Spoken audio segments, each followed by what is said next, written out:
So this lake in deepest, darkest Essex is called Myth's Pool. New venue, 2 40-pounders, 7 30s, plenty of other backup fish. So very exciting, nice to be here. And obviously it's a young venue, just been started, but they've put a lot of work in, swims have all been done up. So yeah, I think it's going to be a cracking little venue, and you know, turning day ticket, you can't ask for more than that. I'm really used to visiting brand new venues, to be fair, because with all the filming that we do and everything else, all the travelling, forever going to new places, ones that I've never seen before. So I actually quite enjoy this challenge, you know, it's something I'm used to doing. The very first thing I do on any new water is have a good look around. This is a must. On a freezing windy day, I couldn't help but notice the back of the wind by the island and how warm it felt. With no better leads, it was time to wet some lines and cast out some of my favourite rigs. Firstly, a gooed up mini zig to the right of the island, with a second identical mini zig closely following to the left. Last but by no means least was the ever trusted Snowman wafter hook bait and an IQ D rig attached to the HeliSafe lead system. The traps were set.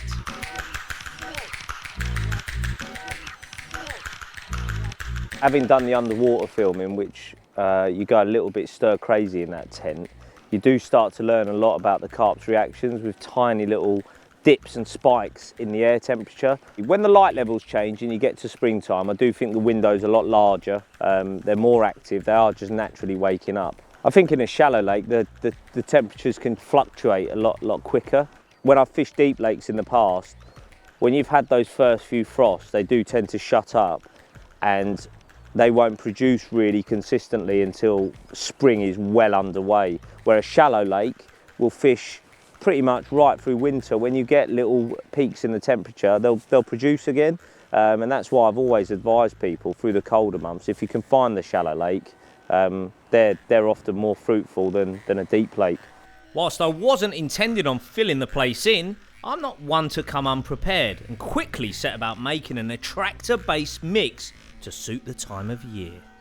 So this session is very much about putting a few methods that I've never tried before, like, you know, I'm not really famed for using zigs or goo, but on a serious note, the ready-tied zigs that Dovey and the product development boys have worked hard on, you know, I've always tied my own zigs up, but I thought I'd give them a go this session. I'm using the 6-foot ones because it's a shallow lake, so I've actually cut them, you know, below half. And then the foam, I've played about with the different colours. I have all my foam soaking in little infuser tubs of goo. One of the things people need to understand about springtime and fish is that early spring especially, fish are waking up, moving around, zooming around. So something visual and in front of their faces can be really effective. So bright pop-ups and then mini zigs, you know, they're heavily underused. Everyone likes to use the sort of standard zigs that are mid-water to sort of 2/3, 3/4 depth. But these ones that are fished sort of between 12 inches to sort of 3 foot off the deck, I do think they just snatch at it, you know, and then when they're moving fast, they're quite easy to catch. Time crept by and my methods were yet to produce. It was clear we weren't on the fish. It was time to try out a new bit of gadgetry and go in search of our quarry with a fish finder. You cast this bit of technology out with your rod and it sends signals back to an app on your phone. Not only does it show features and depths, but also fish. Unbelievably, it has worked. Location is everything in the colder months, so a quick change of swim was in order thanks to our bit of technological assistance, and after a quick flick out with the same rigs as before, we were back in business. Only got a couple of days here. We're not going to do the nights, we're just going to fish the days, go home at night and then come back. So it's all about opportunist fishing, you know, and I love that. I love that short session style and using these sort of high track tactics, tapping into that sort of early spring activity that fish tend to have. They can be moody, but at the same time they can be very obliging when they switch on. After the early signs, everything went quiet. I kept my eyes on the water, looking for any signs of fish. I was staring at those bobbins, just willing them to rise.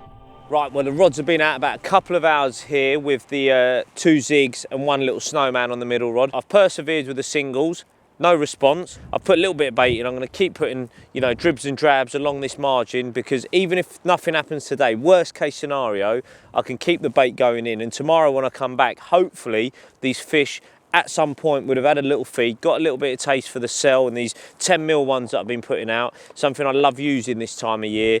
So win-win, put it in, see what happens. If not, if I don't even eat this, at least I know with higher track singles in amongst it, there's always a chance they'll take that little cherry on the cake.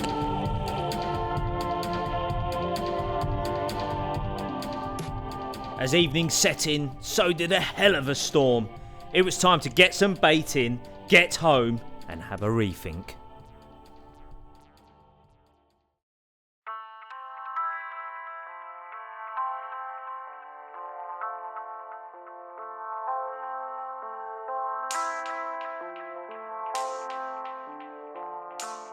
So day one, when I was here, I think I was quite active with the rods, recast a fair bit, moved things about, you know, I was making decisions and making changes and all that sort of stuff.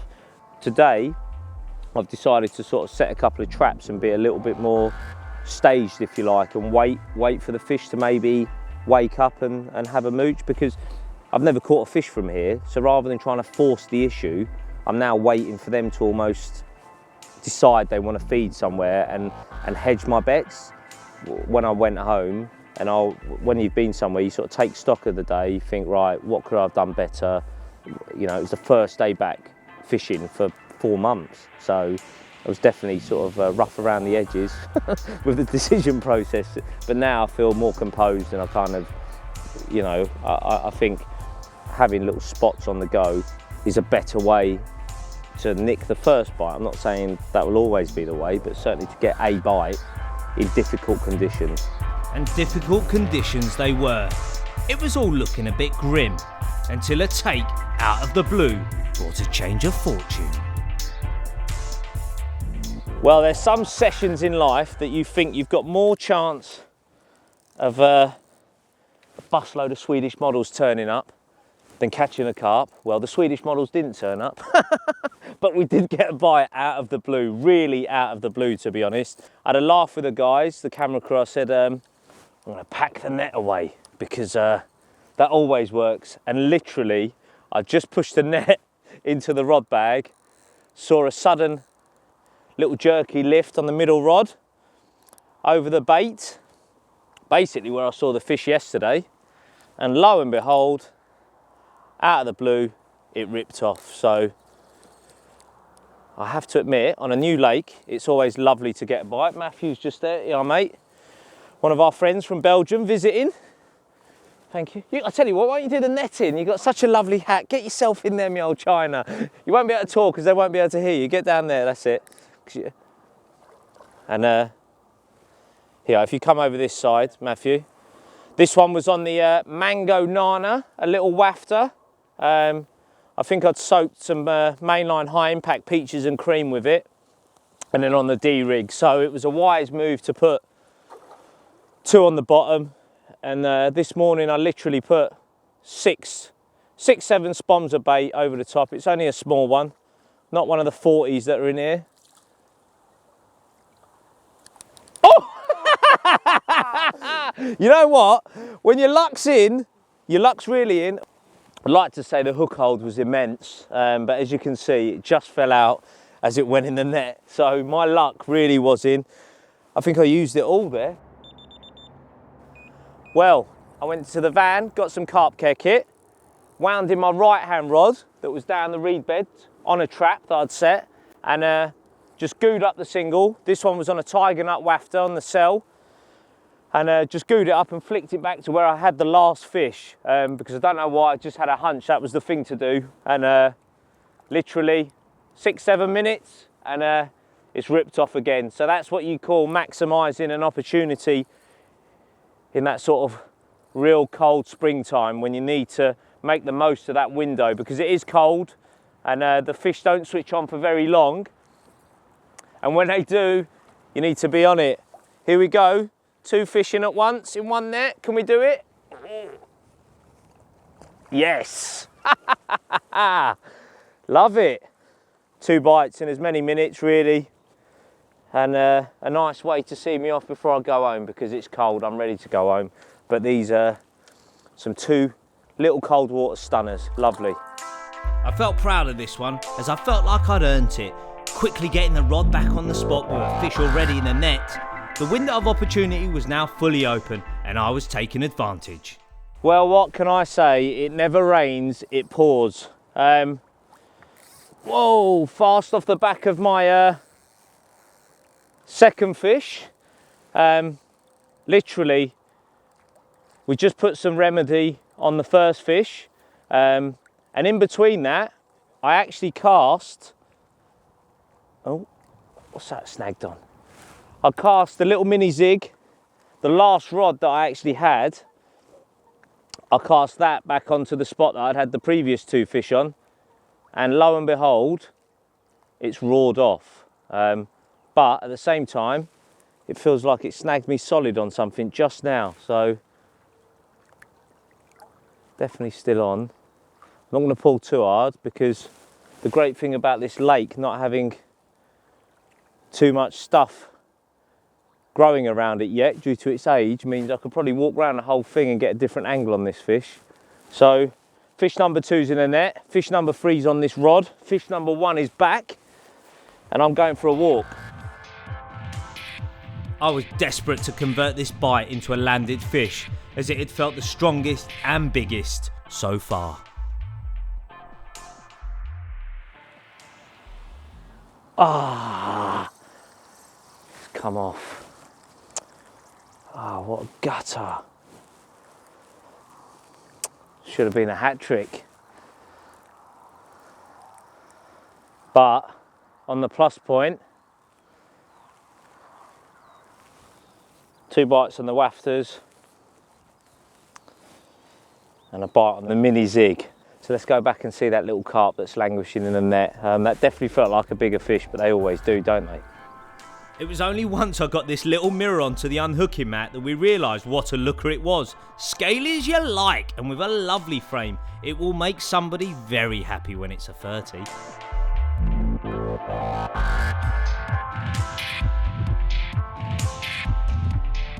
The end of the day was closing in, and unbelievably I had a 4th take in an hour, giving me a great little scrap in the margins.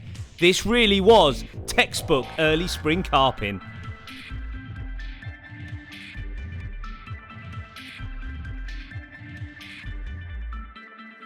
Well, I can't say I've caught any of the myths from the pool, but I'll tell you what, I've certainly got stuck into a few this afternoon, an unexpected few. And this is take number 4, fish number 3, opportunist recast, all off that one spot.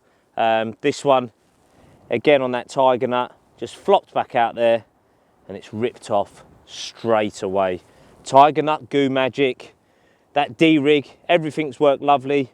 Unfortunately, we lost one on the short zigs, but I tell you what, it just shows those methods that I trust absolutely everywhere I go have produced the results once again on somewhere new. Brilliant.